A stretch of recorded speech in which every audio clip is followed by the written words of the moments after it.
नमस्ते फ्रेंड्स, मैं doctor Divya Talwar. Welcome to my YouTube channel.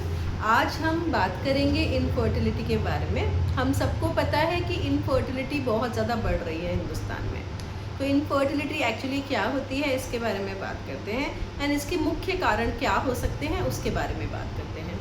Infertility हम तब लेबल करते हैं किसी भी पेशेंट को जब 1 साल से ज़्यादा जो है अनप्रोटेक्टेड इंटरकोर्स होने के बावजूद, उनकी शादी को मान लीजिए 1 साल हो गया है और 1 साल में उन्होंने कोई प्रोटेक्शन नहीं यूज़ करी है और तभी भी वो प्रेग्नेंट अगर नहीं हो पा रहे हैं तो फिर वो इनफर्टिलिटी की कैटेगरी में आते हैं। अब इनफर्टिलिटी में 2 तरीके में हम डिवाइड कर सकते हैं इनफर्टिलिटी को। एक हो गया हमारा मेल इनफर्टिलिटी, जिसमें जो है पुरुष में कोई प्रॉब्लम हो और वो जो है प्रेग्नेंट नहीं कर पा रहा हो विमेन को, या फिर जो है फीमेल इनफर्टिलिटी की फीमेल के अंदर कोई इशू है और उसको प्रेगनेंसी नहीं हो पा रही है। तो मेल्स के लिए तो सबसे इजी एक ही टेस्ट है, वो है सीमन एनालिसिस।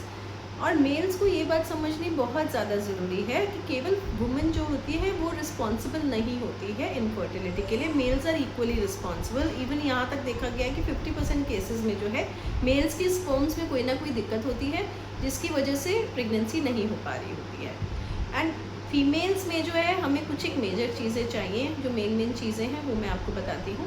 जैसे हमें जो है एक अल्ट्रासाउंड चाहिए होता है। अल्ट्रासाउंड में हमें ये पता लगता है कि उसकी अंडाकोश, उसके अंडे कोश में जो है अंडे हैं या नहीं, अंडे तनी का साइज़ ठीक है या नहीं, अंडा टाइम से बन रहा है या नहीं, उसकी बच्चेदानी के बारे में पता चलता है कि बच्चेदानी उसकी ठीक है या नहीं, बच्चेदानी के अंदर की लाइनिंग जो है वो सही बन रही है कि नहीं, ये हमें पता चलता है ट्रांसवेजाइनल सोनोग्राफी से। तो ये टेस्ट बहुत ज़्यादा इम्पॉर्टेंट है। उसके अलावा कुछ एक हार्मोनल मार्कर्स होते हैं जिनको हम टेस्ट कराते हैं, जैसे कि हमारा thyroid level, serum prolactin level, AMH, जो कि हमें ये बताता है कि अंडकोश में अंडे की मात्रा कितनी है।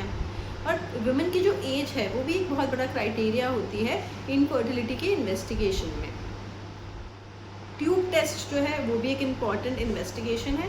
अगर मान लीजिए ट्यूब्स में से ब्लॉकेज है कोई, तो भी जो है नेचुरल तरीके से प्रेगनेंसी होने के चांसेस जो हैं कम हो जाते हैं। अगर मान लीजिए दोनों ट्यूब्स ब्लॉक हैं तो पेशेंट को हम IVF के लिए काउंसिल करते हैं।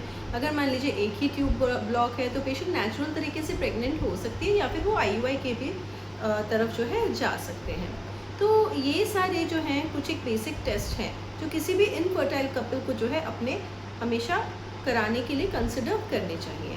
तो अगर आपको भी इनफर्टिलिटी है, मतलब आप प्रेग्नेंट नहीं हो पा रहे हैं या आपकी एज ज़्यादा है, आपको प्रेगनेंसी होने में दिक्कत आ रही है, मोर देन 35 की एज है, तो 6 महीने के अंदर ही शादी के अगर आप प्रेग्नेंट नहीं हो पा रहे हैं तो आपको अपनी गायनी को कंसल्ट करना चाहिए। और अगर ऐसा कोई आपके आस पड़ोस में है जिसको प्रेगनेंसी होने में दिक्कत आ रही है तो भी आपको अपनी गायनी के जो है कंसल्ट करना चाहिए। चाहे तो आप हमारे पास भी आ सकते हैं। Thank you.